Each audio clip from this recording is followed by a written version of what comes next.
As you know, people have always taken ideas and music from others without mentioning them, claiming authorship, and even making money from it.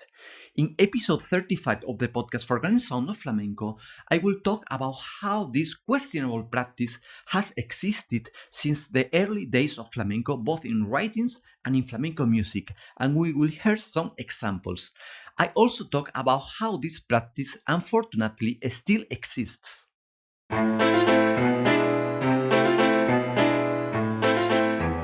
Sounds that once were listened. Sounds that once were enjoyed. Sounds that once were danced. Sounds relegated to oblivion. And yet, there is still something we can do for them. Let us summon them. Let us summon them. Welcome to the podcast Forgotten Sounds of Flamenco.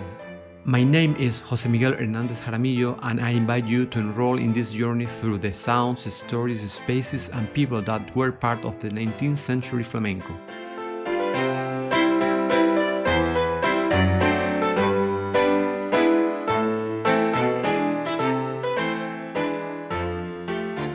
Hello, and thank you very much for listening to a new episode of the podcast Forgotten Sounds of Flamenco, where I am very pleased to share some of the research on the early days of flamenco that I have been carrying out for many years. Remember that you can find the episodes of this podcast for free on any podcast platforms and the YouTube channel Sonidos Olvidados del Flamenco.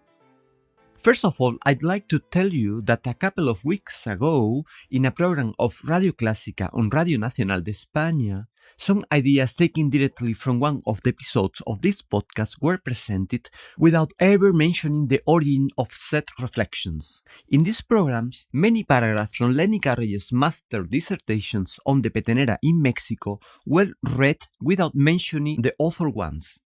To make matter worse, an audio we produced for a video of the Forgotten Sounds project was also heard in said program without authorization and violating the Creative Commons license we have had marked for said video. And of course, without asking us for permission for the public broadcast of this audio. Unfortunately, plagiarism is not a new issue for me. In 2003, a renowned flamencologist on Radio Nacional de España literally plagiarized paragraphs from my book La Música Preflamenco Music, presenting them as his own reflections. Also, a few years ago, a doctoral dissertation on flamenco music was found to have taken contents almost identical from both my master thesis and that of Lénica Reyes, without proper citation. This not only undermines the integrity of the research, but also devaluates the hard work and contributions of the original authors. What happened a couple of weeks ago was a very serious act. Unfortunately, that is how Radio Nacional de España understood it, which acted quickly to removing the program from its portal and from all podcast platforms and offering us an apology. The conductor of the program also acknowledged the facts and publicly apologized in the next episode of his program.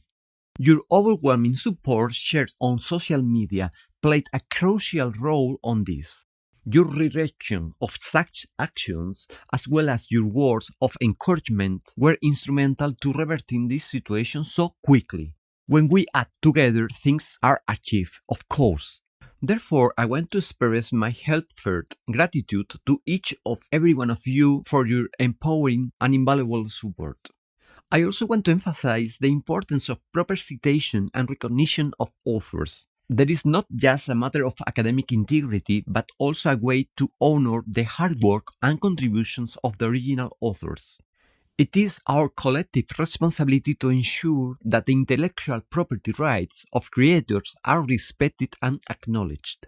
I have no problem with the results of my research works being used and disseminated where it is considered relevant, as long as it is clearly referred who the author is and where the contents were taken from. By doing so, we contribute to a culture of respect and fairness in the academic and creative communities.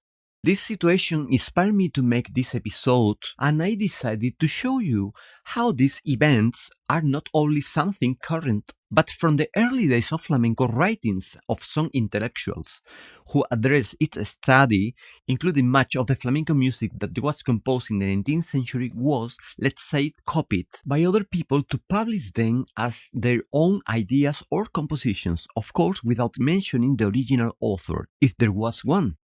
This historical context of plagiarism in flamenco music can help us understand the complexities and challenges of intellectual property rights in this field.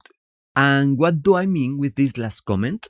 In music, through history, it has been very common to find that academic composers stole, appropriated, or retake elements of oral tradition music and include them in their compositions by signing their works with her or his name without recognizing where they took it from. In musicology, it is often said that the subalternized class absorbed the cultural productions of the hegemonic classes and adapted them on their practices. But the reverse fact is less recognized. The appropriation of the hegemonic classes made to even maintain their hegemony, which I believe which occur more frequently than it is recognized. This practice was quite common in the 19th century. However, these trends changed when people recognized the rights over their works. Authors, societies, and intellectual property registries began to emerge.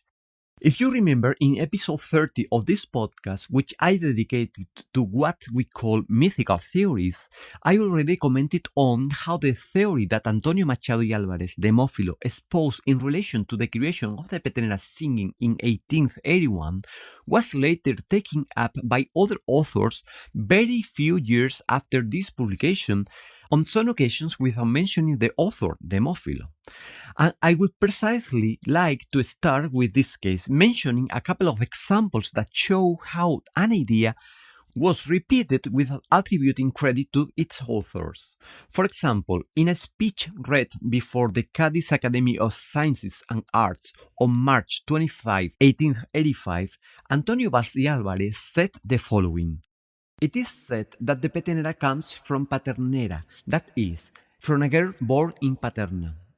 The author does not mention the Mófilo. In fact, he used the verb it is said, as if this theory was some type of popular knowledge without a known author.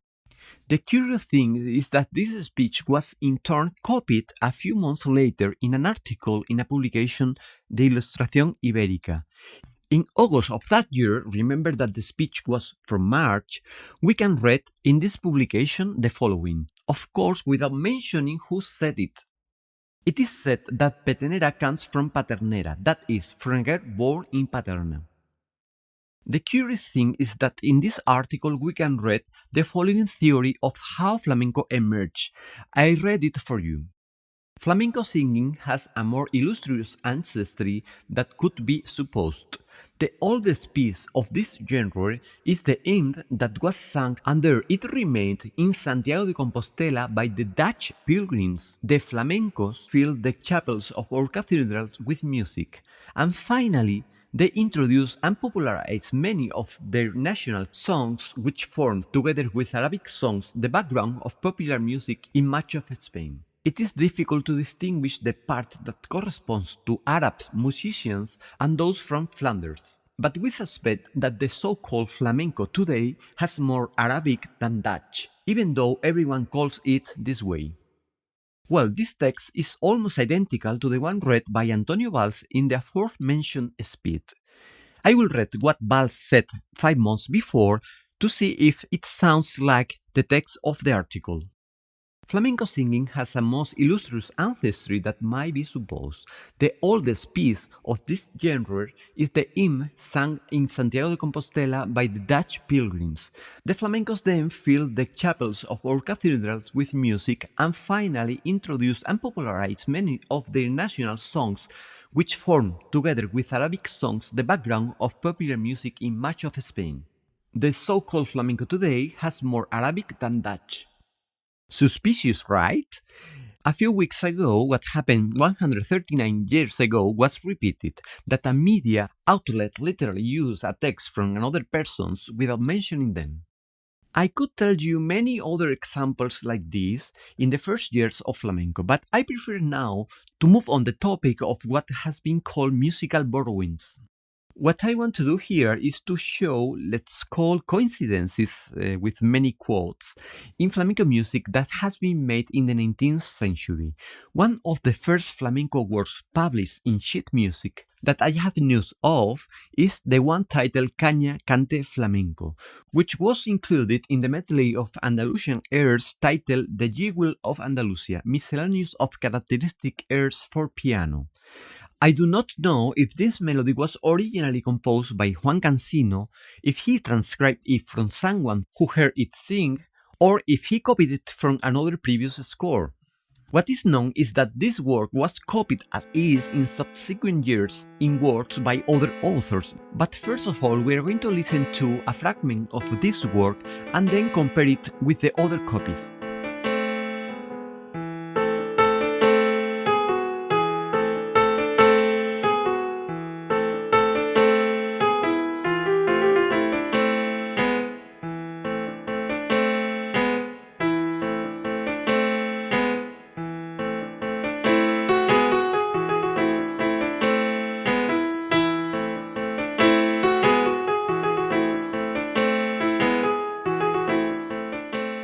Now we're going to listen to a fragment of the work Playera or Caña by Manuel Fernández Grajal, published the following year in 1866.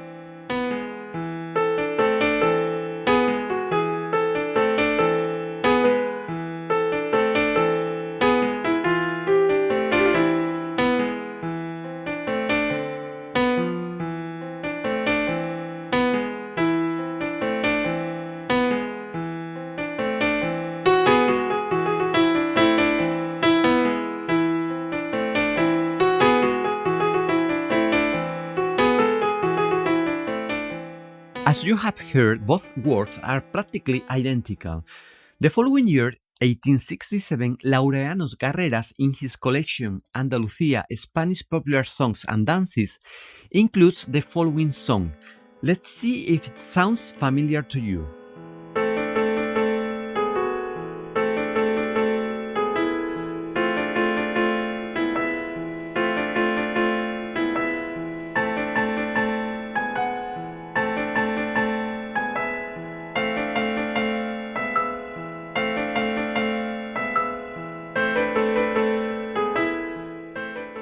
Years later, this caña was also copied by two foreign composers, the Danish Adolf Julius Eggers, who included it in his work for mandolin and guitar, 12 Spanish Dances around 1903, and the French Paul Lacon, who used it in at least two works, The Echoes of Europe from 1877 and in Álbum Nacional Español.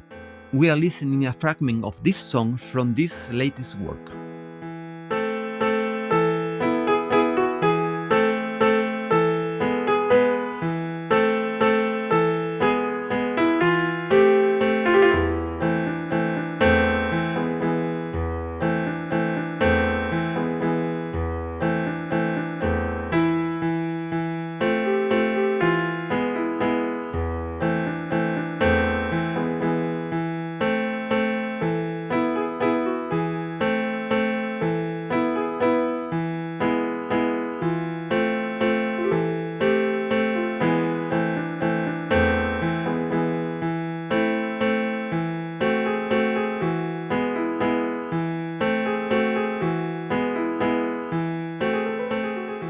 Well, we see that with very few variation, all these works are identical, and curiously, there is no reference to some of the previous ones. It was a quick way, let's say, to compose flamenco works without too much effort. All these works were commercial as their score were sold and the profit went to their respective, let's say, composers. I could also give you many similar examples of flamenco music in the 19th century, but probably we will be here until tomorrow at least. This small sample illustrates what I wanted to show you in this episode, and I hope you like it. If so, please cite it if you will use any of the words I have said for any purpose. It doesn't cost anything and you will be complying with the necessary ethical and legal standards. As always, please follow us on social media, subscribe, leave comments, and spread the word to your contacts. Enjoy the spring and look forward to seeing you here again in a couple of weeks.